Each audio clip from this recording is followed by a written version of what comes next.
If we have the mic over there.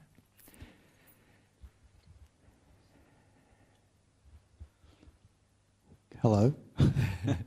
G'day, AJ. I'm just wondering, in the celestial spirit, you mentioned earlier on about 2,000 years ago, which you're obviously going to get to more about that in a minute. Yep.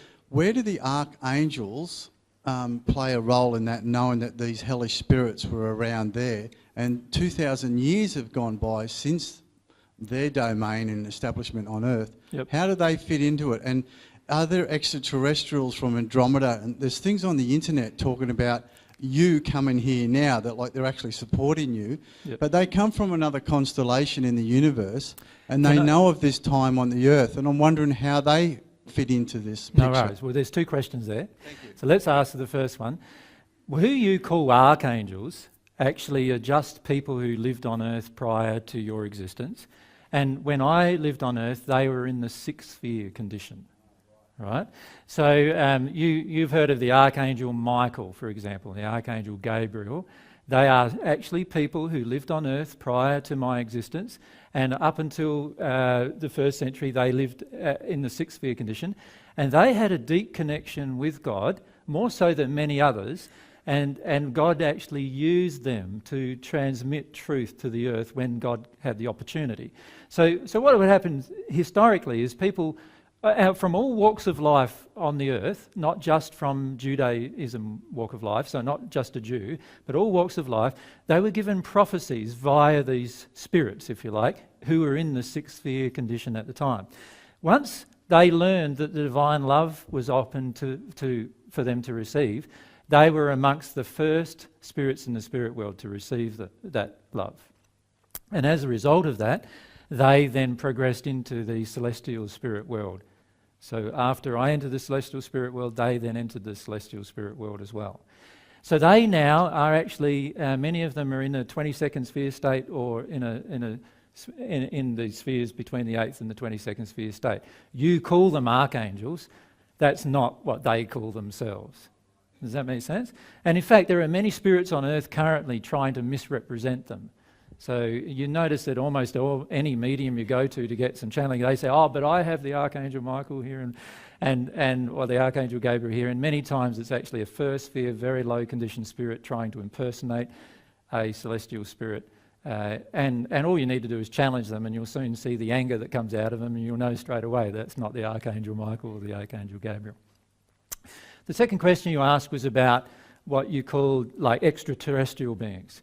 There are, in the spirit world, on the natural love side of things, there are literally millions and millions of different spirits who believe themselves to be, and they will say to the earth that they are actually extraterrestrials.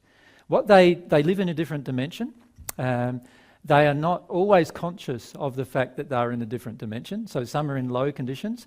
But actually last week I talked to a group of spirits who are in a sixth sphere condition, in that state where they were telling the earth they're extraterrestrials.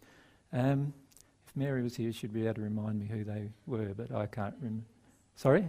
The Palladians, that's right. Yeah, the Palladians. There was a group of Palladian spirits who came to talk with us. They came to talk primarily because they told me that they could help me with some of my emotions. And so we had a discussion, and then after the discussion, they actually went off and investigated a lot of divine truth, and then over a period of 3 days, quite a group of them got onto the divine love path. And then they came back and told me they can't help me with my emotions, which was quite disappointing for me. But anyway,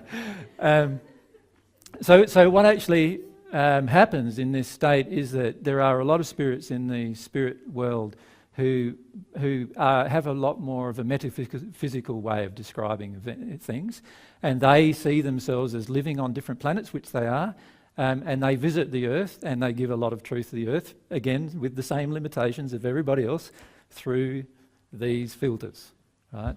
So when they say they've travelled so many light years to Earth, it's just a dimensional travel through them, because they're at the sixth sphere. They're able to tune into the Earth in its poor state and come here and try and help and impress on us a higher style. Well, the second dimension, for example, is actually hundreds of light years from Earth, right? So I draw it like a line and call it a different dimension, but it's actually hundreds of light years from Earth, which, by the way, if you're a celestial spirit, you can traverse in an instant. So it's like it doesn't even exist in terms of distance. But does that make sense? Yeah, excellent, thanks. So there's a lot of metaphysical misunderstanding, I suppose you could say, of what's really going on. But the natural love spirits who are like the Pleiadians, who are wanting to affect the earth in a positive way, even if it's in a natural love way, they're in a much better condition than the spirits that I'm speaking of. The spirits that I'm speaking of, these ones in this hellish condition, you could think of them all as demons, right? In the sense that their entire life is dedicated to your destruction. Now, if you're feeling afraid about that, then deal with some fear about that, because it is an actual truth.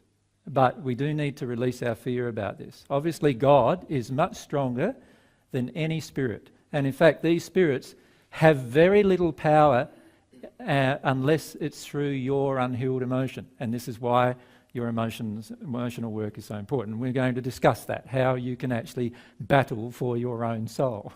That's the point of this discussion.